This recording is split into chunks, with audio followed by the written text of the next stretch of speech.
Assalamualaikum warahmatullahi wabarakatuh. Selamat pagi anak-anak. Kali ini berjumpa lagi dengan saya, Ibu Guru Nur Syifahana. Kali ini kita akan membahas tentang tata nama senyawa kimia sederhana. Oke, sebelum kita lanjut pada materi pembahasan kita kali ini, mari kita simak dulu tujuan dari pembelajaran kali ini. Ibu akan membacakan tujuan dari pembelajaran tata nama senyawa kimia sederhana yang bertujuan untuk menuliskan nama senyawa anorganik, yaitu senyawa biner logam dan non-logam, antar sesama non-logam, senyawa yang mengandung ion poliatomik, senyawa asam, senyawa basa, dan senyawa hidrat, dan senyawa organik sederhana sesuai dengan tata nama ini. Oke anak-anak, langsung saja kita menuju pembahasan kita kali ini tentang tata nama senyawa kimia. Oke, dalam pembahasan kali ini Ibu akan membaginya menjadi dua pokok bahasan. Yang pertama itu tata nama senyawa kimia anorganik dan tata nama senyawa kimia organik sederhana. Oke, untuk kali ini kita langsung saja menuju tata nama senyawa kimia anorganik. Yang dalam tata nama senyawa anorganik ini ada beberapa sub pokok bahasan lagi yang akan kita bahas. Oke anak-anak, seperti yang Ibu katakan tadi, dari tata nama senyawa anorganik ini dibagi lagi menjadi sub-sub bagian. Yang pertama itu kita akan membahas tentang tata nama senyawa biner dari non-logam dan logam, senyawa biner dari non-logam dan non-logam, senyawa ion yang mengandung ion poliatom, dan senyawa asam dan basa, serta senyawa hidrat. Oke, untuk yang pertama kita akan membahas tentang senyawa biner dari logam dan non-logam. Pokok bahasan kita yang pertama yaitu tentang senyawa biner dari logam dan non-logam. Sebelum kita lebih lanjut untuk mengetahui tata nama senyawa biner dari logam dan non-logam ini, kita terlebih dahulu harus mengetahui dulu tentang pengertian dari senyawa biner ini. Apakah itu senyawa biner? Apakah kalian pernah mendengar tentang senyawa biner? Jadi senyawa biner itu adalah senyawa yang hanya tersusun dari dua jenis unsur yang tersusun dari logam dan non-logam. Susunan dari logam dan non-logam ini biasanya berbentuk senyawa ion. Nah, senyawa logam ada non-logam. Logam ini akan membentuk suatu senyawa ion positif. Ion positif atau yang biasa kita sebut dengan nama kation. Dan untuk unsur non-logam itu akan membentuk senyawa ion negatif atau yang kita sebut dengan nama anion. Tentunya adik-adik atau anak-anak sekalian sudah mempelajari terlebih dahulu pada bahasan sebelumnya tentang apa itu senyawa ion dan senyawa ion positif dan senyawa ion negatif. Oke, tapi kali ini Ibu Guru akan mereview kembali ingatan adik-adik sekalian tentang apa itu kation dan anion yang sudah kita bahas pada pertemuan sebelumnya. Oke, untuk kation itu kita ada mengenal yang namanya Li+. Li+ ini disebut sebagai ion litium. Apakah teman-teman atau adik-adik sekalian masih ingat tentang ion litium? Li+. Selanjutnya ada lagi ion Na+. Na+ ini kita sebut sebagai ion natrium. Dan untuk anion sendiri kita ada mengenal yang namanya F- atau ion fluorida.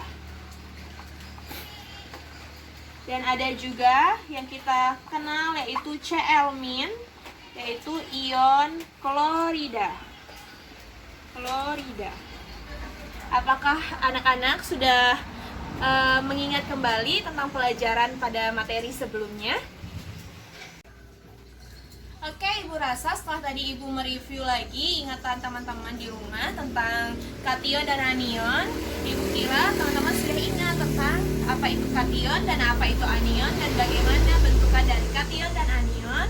Dan Ibu juga sudah membagikan kepada teman-teman tentang bagaimana tabel senyawa-senyawa kation dan anion yang sering kita gunakan atau sering kita jumpai dalam pembahasan-pembahasan sebelumnya. Oke, Ibu rasa adik-adik di rumah sudah mengerti tentang apa itu kation dan anion.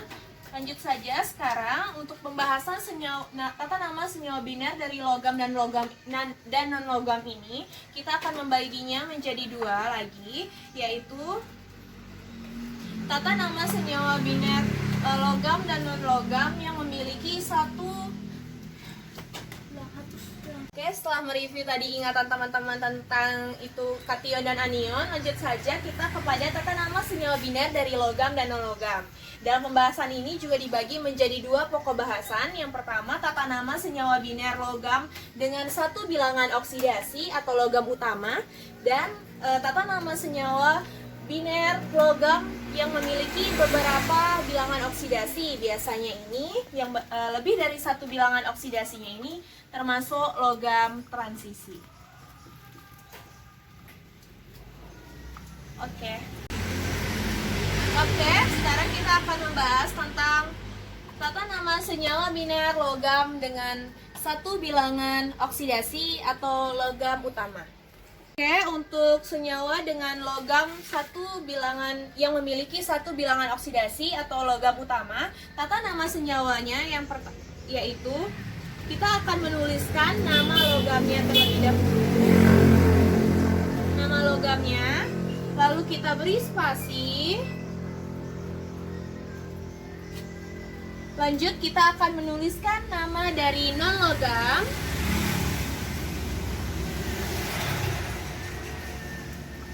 Yang akan kita berikan akhiran ida.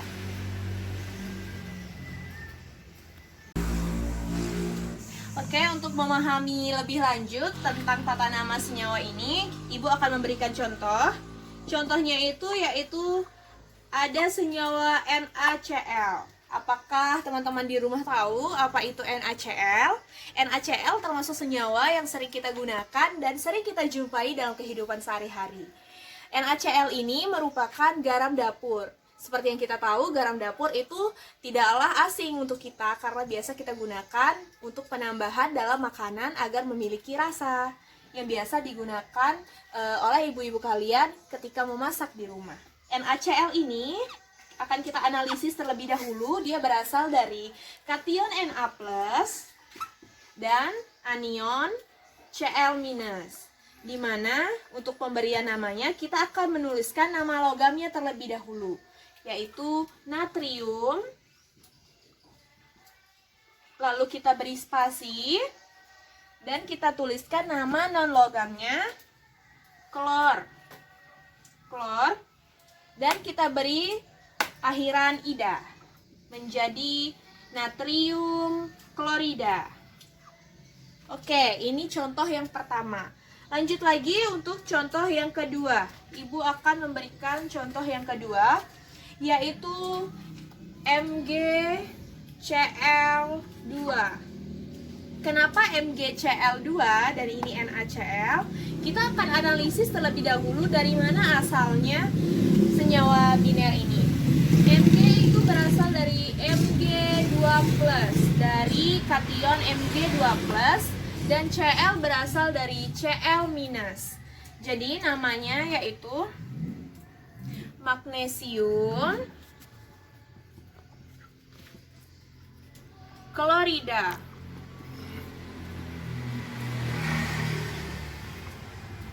Oke, dari kedua contoh tadi yang sudah Ibu berikan, senyawa biner NaCl dan MgCl2, Ibu rasa teman-teman di rumah sudah mengetahui, sudah sedikit paham tentang senyawa biner dari logam dan non-logam. Yang pertama untuk logam dengan satu bilangan oksidasi.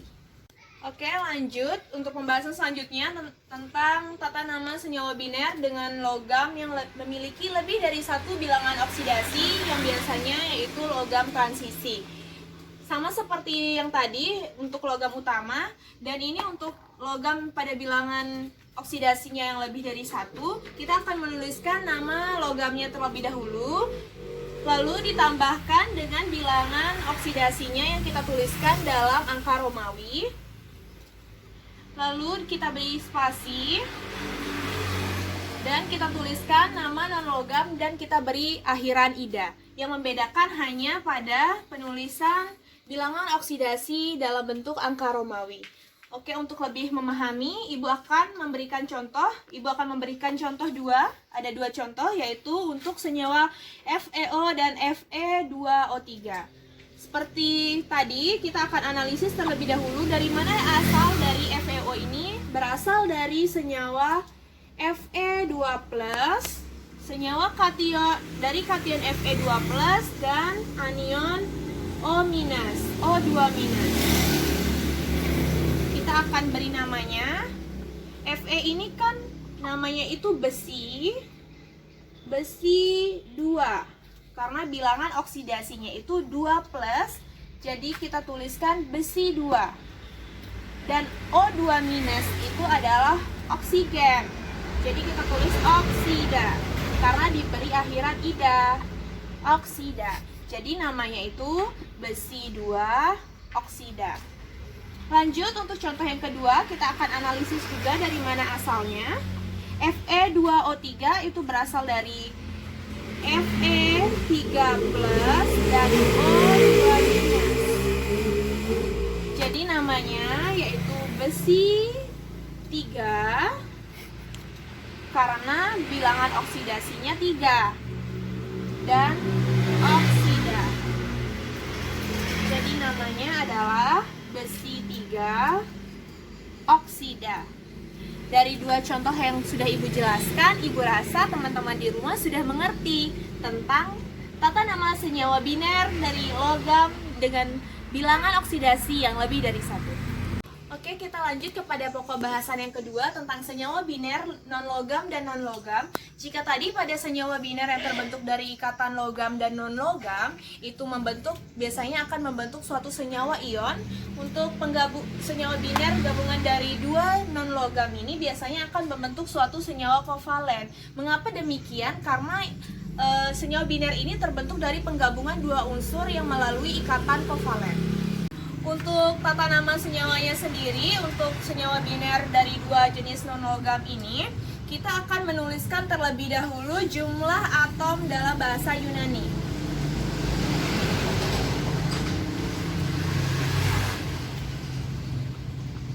Lalu kita tuliskan nama non-logam pertama.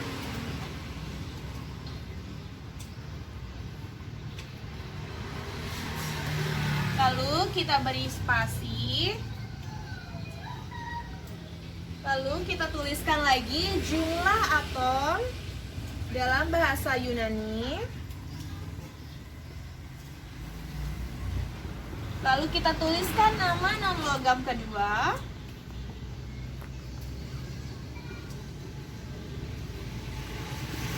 Dan kita berikan akhiran ida.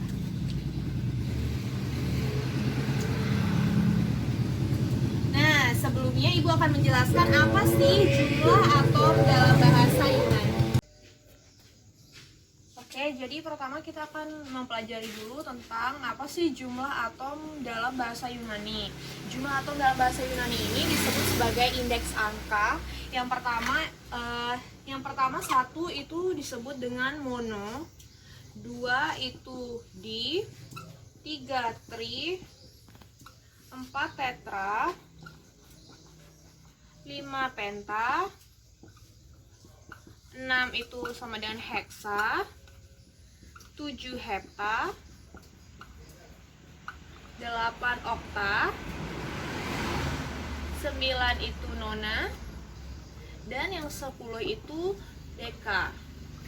Namun jika jumlah atom bahasa Yunani untuk nama non-logam pertama, jika itu jumlah atomnya itu 1, berarti tidak perlu dituliskan atau tidak perlu kita tuliskan mono untuk jumlah atom dalam nama non-logam untuk yang pertama.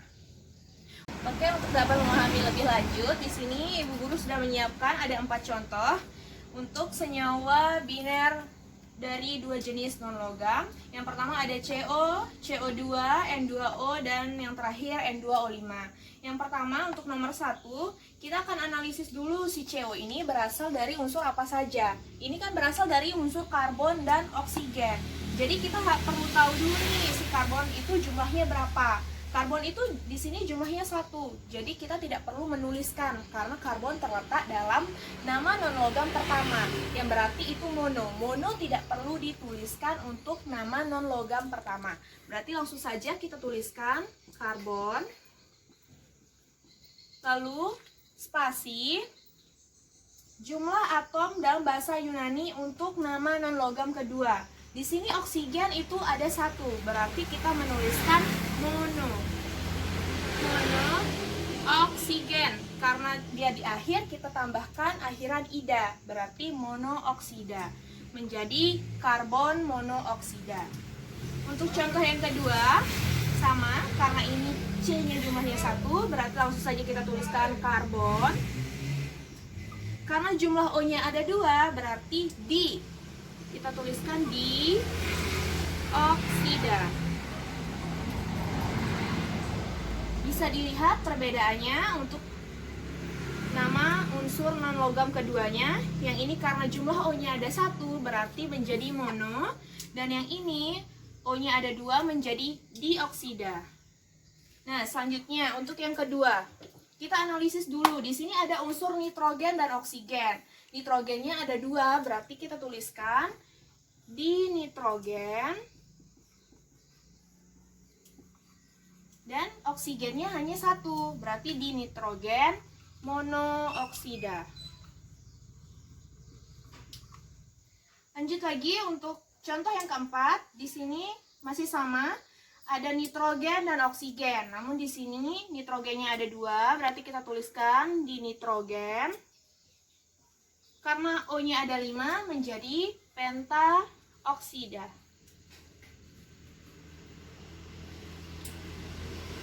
Oke, baik. Dari contoh yang sudah Ibu berikan ini, Ibu rasa adik-adik yang ada di rumah sudah bisa mengerti tentang senyawa biner. Oke, jadi sekarang kita masuk kepada pokok bahasan yang ketiga tentang tata nama senyawa yang mengandung poliatom. Sebelum masuk ke tata nama senyawanya, kita perlu mengetahui dulu apa sih pengertian dari ion poliatom ini. Ion poliatom itu adalah ion-ion yang tersusun dari gabungan 2 jenis unsur atau lebih. Di dalam kehidupan kita banyak sekali kita jumpai senyawa ion yang mengandung ion poliatom. Biasanya senyawa ion poliatom ini berbentuk kation poliatom maupun anion poliatom. Nah, ini adalah beberapa contoh ion poliatom yang sering kita jumpai dalam kehidupan kita. Yang pertama itu ada NH+. NH+ ini biasanya bernama ion amonium. Selanjutnya yang kedua itu ion sianida. Tentu teman-teman di rumah, adik-adik sekalian pernah mendengar tentang sianida yang sempat viral dalam kehidupan kita karena ada kasus tentang kopi sianida. Selanjutnya ada ion sulfit. SO32- itu bernama ion sulfit, dan untuk SO42- itu bernama ion sulfat. Oke, jadi ini beberapa contoh untuk ion poliatom yang sering kita jumpai. Nanti Ibu akan memberikan tabel kepada adik-adik sekalian tentang contoh-contoh ion poliatom yang sering kita jumpai, lebih banyak lagi. Oke, selanjutnya untuk tata nama senyawanya sendiri ini akan kita bagi menjadi 2 pokok bahasan, yaitu untuk senyawa yang terdiri dari kation monoatom dan anion poliatom, serta ada tata nama senyawa yang terdiri dari kation poliatom dan anion monoatom. Untuk senyawa yang terdiri dari kation monoatom dan anion poliatom itu sendiri terbagi lagi menjadi 2 subbahasan. Yang pertama ada kation dengan 1 jenis bilangan oksidasi, dan yang selanjutnya ada kation dengan beberapa jenis bilangan oksidasi. Oke, kita langsung saja bahas yang pertama. Untuk kation dengan 1 jenis bilangan oksidasi, itu untuk tata namanya sendiri. Yang pertama kita akan menuliskan nama kation monoatomnya terlebih dahulu, lalu kita beri spasi, dan kita akan memberikan nama untuk anion poliatomnya. Untuk dapat memahami untuk lebih jelas lagi, di sini Ibu sudah menyiapkan contoh. Itu ada Na2SO4. Seperti biasa kita akan menganalisis terlebih dahulu Na2SO4 ini sebenarnya berasal dari senyawa apa saja atau berasal dari ion apa saja. Di sini kita bisa melihat ini adalah senyawa Ini adalah nama kation monoatomnya dan ini adalah anion poliatomnya. Terlebih dahulu Na2 ini berasal dari ion Na+, yang berarti ion natrium. Dan SO4 ini berasal dari SO4 2-, yaitu ion sulfat. Sehingga namanya menjadi natrium sulfat. Oke, Ibu rasa sampai di sini adik-adik bisa mengerti. Untuk penamaannya sendiri hanya menambahkan nama kation monoatom, lalu diberi spasi, dan selanjutnya akan kita tambahkan dengan nama anion poliatomnya. Sekarang kita masuk kepada pokok bahasan yang kedua, subbahasan yang kedua tentang tata nama kation dengan beberapa jenis bilangan oksidasi. Nah, untuk tata namanya sendiri, yang pertama kita akan menuliskan nama logamnya terlebih dahulu, lalu dilanjutkan dengan bilangan oksidasinya dalam bentuk angka Romawi, lalu kita beri spasi, dan yang terakhir kita beri nama anion poliatomnya. Di sini Ibu sudah menyiapkan dua jenis contoh dengan bilangan oksidasi yang berbeda, atau ada logam yang bilangan oksidasinya itu lebih dari satu. Ada FeNO3 2 kali, dan yang kedua ada FeNO3 3 kali. Yang pertama kali kita harus tahu dulu si Fe ini berasal dari unsur apa. Fe sendiri kan ini berasal dari besi 2, karena bilangan oksidasinya itu 2. Kenapa bilangan oksidasinya 2? Karena si FeNO3 2 ini berasal dari ion Fe2+, dan NO3-. NO3 2-. Berarti namanya sendiri yaitu besi. Karena bilangan oksidasinya 2, kita tuliskan dalam angka Romawi besi 2 nitrat. Karena NO3 2- itu adalah ion nitrat. Lanjut lagi, karena ini FeNO3 3 kali, berarti ini langsung saja kita tuliskan besi 3. Karena bilangan oksidasi dari besi itu Fe berasal dari Fe3+, berarti bilangan oksidasinya itu 3. Besi 3 nitrat. Oke, beginilah contohnya untuk yang kation dengan beberapa jenis bilangan oksidasi. Oke, untuk pokok bahasan selanjutnya tentang senyawa yang terdiri dari kation poliatom dan anion monoatom. Tata namanya senyawanya sendiri, kita akan menuliskan terlebih dahulu nama kation poliatom, nama kation poliatomnya, lalu kita beri spasi dan kita beri nama anion monoatomnya. Di sini Ibu sudah memberikan contoh, ada Ibu menuliskan contoh, ada senyawa NH4Cl. Pertama kali kita akan analisis dulu NH4Cl ini berasal dari senyawa ion apa saja. NH4 itu sendiri berasal dari NH4+. Yang ini dimana ini adalah kation poliatomnya dan ada anion Cl-. NH4+ ini adalah ion amonium. Dan Cl- itu ion klorida. Sehingga namanya akan menjadi amonium klorida.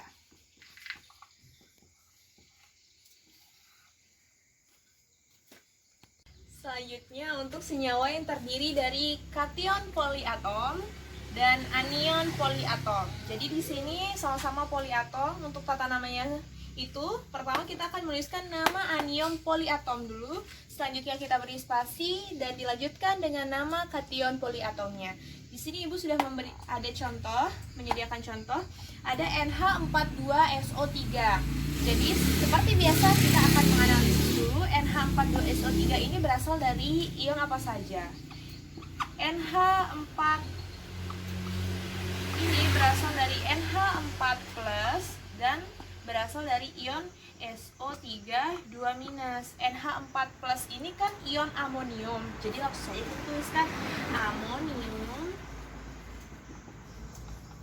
SO3 2- itu adalah ion sulfit, sehingga kita beri spasi dilanjutkan dengan sulfit. sehingga namanya NH42SO3 itu namanya adalah amonium sulfit. Oke, lanjut, kita sudah sampai kepada pokok bahasan yang keempat tentang tata nama senyawa asam dan basa anorganik. Di sini akan Ibu Guru bagi dua untuk tata nama senyawa asam dan tata nama senyawa basa anorganik. Pertama kita akan membahas untuk tata nama senyawa asam. Terlebih dahulu kita perlu mengetahui apa sih senyawa asam. Senyawa asam itu didefinisikan sebagai suatu zat kimia yang jika dilarutkan di dalam air itu akan menghasilkan ion H+. Contohnya itu seperti HCl, H2S, HCN, dan H2SO4. Dia akan melepaskan ion H+ jika dilarutkan di dalam air. Untuk tata namanya sendiri, yang pertama kita menuliskan kata asam, lalu kita berikan spasi, dilanjutkan dengan nama anion sisa asamnya. Oke, langsung saja ke contohnya. Yang pertama itu ada HCl. HCl ini kan berasal dari ion H+ dan Cl-, sehingga namanya kita tuliskan asam. H+ ini kita sebut sebagai asam, dan nama anion sisa asamnya klorida, sehingga namanya asam klorida. Lanjut, H2S ini kan berasal dari ion H+ dan S2-, sehingga namanya asam sulfida. HCN berasal dari H+ dan ion Cn-, sehingga namanya asam sianida.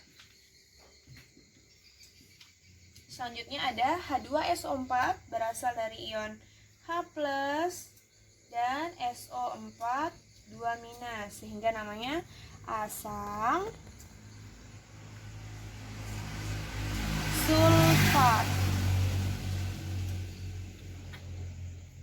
Oke, beginilah contohnya untuk tata nama senyawa asam anorganik.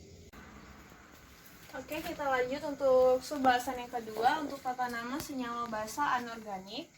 Ini dibagi dua. Ada untuk senyawa basa anorganik yang memiliki satu bilangan oksidasi, dan ada senyawa basa anorganik yang memiliki lebih dari satu bilangan oksidasi atau beberapa bilangan oksidasi. Pertama, untuk yang memiliki satu bilangan oksidasi, itu terlebih dahulu kita akan menuliskan nama kation monoatomnya, lalu kita berikan spasi, dan kita tambahkan dengan kata hidroksida di belakangnya. Sebelumnya, kita perlu mengetahui dulu nih, apa sih senyawa basa itu? Kalau tadi senyawa asam itu adalah zat kimia yang jika direaksikan di dalam air itu akan menghasilkan ion H+. Nah, basa itu adalah zat kimia yang jika kita reaksikan di dalam air akan menghasilkan ion OH-. Berarti basa adalah yang memiliki OH-. Jika tadi asam itu yang memiliki H+. Lanjut kepada contohnya untuk yang satu bilangan oksidasi. Di sini Bu Guru sudah memberikan contoh, ada NaOH. Ini kan berasal dari kation Na+ dan OH-, sehingga namanya akan menjadi natrium hidroksida.